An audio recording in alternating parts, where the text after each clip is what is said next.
हजारों वर्ष पहले, जब दुनिया की कई सभ्यताएं अभी विकसित भी नहीं हुई थीं, तब भारत की धरती पर एक ऐसी संस्कृति जन्म ले रही थी जो ज्ञान, अध्यात्म और विज्ञान का अद्भुत संगम थी।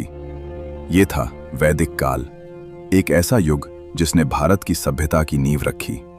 उस समय भारत के जंगलों में गुरुकुल बसते थे, नदियों के किनारे ऋषि तपस्या करते थे और वेदों की ध्वनि पूरे वातावरण में गूंजती थी। लगभग 1500 ईसा पूर्व आर्य नाम के लोग उत्तर पश्चिम दिशा से भारत आए। उन्होंने सप्त सिंधु क्षेत्र में अपने गांव बसाए। यहीं से वैदिक सभ्यता का विस्तार शुरू हुआ। आर्य लोग घोड़ों और रथों के उपयोग में निपुण थे। वे प्रकृति के करीब रहना पसंद करते थे। वैदिक समाज सरल और व्यवस्थित था। लोगों का मुख्य व्यवसाय खेती और पशुपालन था। गाय को धन और समृद्धि का प्रतीक माना जाता था। जिस परिवार के पास अधिक गायें होती, उसे संपन्न समझा जाता। लोग मिट्टी और लकड़ी के घरों में रहते थे। उनका जीवन प्रकृति के साथ जुड़ा हुआ था। वैदिक काल में परिवार समाज की सबसे महत्वपूर्ण इकाई था। परिवार संयुक्त रूप में रहते थे, जहां बुजुर्गों का सम्मान किया जाता था। महिलाओं को भी समाज में विशेष सम्मान प्राप्त था। वे शिक्षा प्राप्त करती थीं और धार्मिक अनुष्ठानों में भाग लेती थीं। गार्गी और मैत्रेयी जैसी विदुषियों ने उस समय ज्ञान के क्षेत्र में महत्वपूर्ण स्थान प्राप्त किया। वैदिक सभ्यता की सबसे बड़ी पहचान थे वेद। वेद शब्द का अर्थ है ज्ञान। 4 वेदों ने भारतीय संस्कृति और जीवन को दिशा दी। ऋग्वेद। ऋग्वेद सबसे प्राचीन वेद माना जाता है। इसमें देवताओं की स्तुतियां और मंत्र संकलित किए गए। सामवेद। सामवेद संगीत और गायन से संबंधित था। यजुर्वेद। यजुर्वेद में यज्ञ और धार्मिक अनुष्ठानों की विधियां वर्णित थीं। अथर्ववेद। अथर्ववेद में चिकित्सा, विज्ञान और दैनिक जीवन से जुड़ा ज्ञान था। वैदिक काल की शिक्षा व्यवस्था गुरुकुलों पर आधारित थी।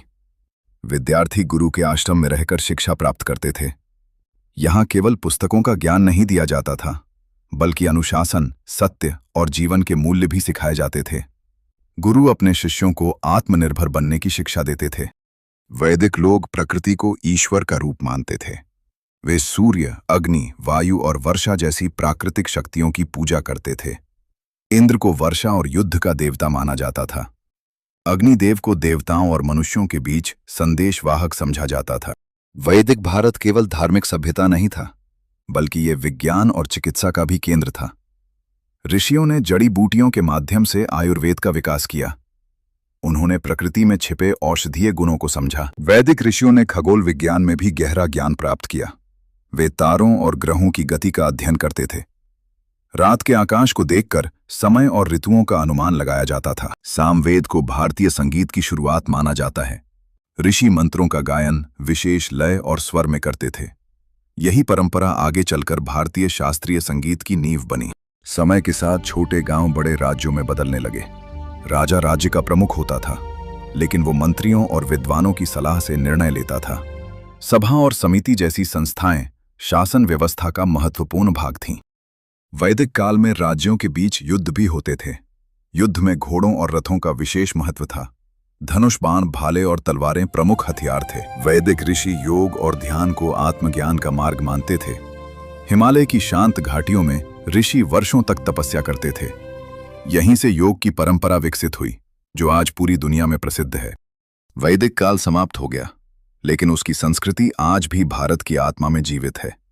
योग, आयुर्वेद, संस्कृत और वेदों की परंपरा आज भी भारतीय संस्कृति का अभिन्न हिस्सा है। भारत की आध्यात्मिक पहचान उसी वैदिक युग की देन है। वैदिक भारत केवल इतिहास नहीं, बल्कि भारतीय सभ्यता की आत्मा है। एक ऐसा युग जिसने ज्ञान, संस्कृति और आध्यात्म का प्रकाश पूरी दुनिया में फैलाया, और शायद इसीलिए भारत को कहा जाता है विश्व गुरु। वैदिक काल भारत की महान विरासत। ज्ञान ही सबसे बड़ी शक्ति है।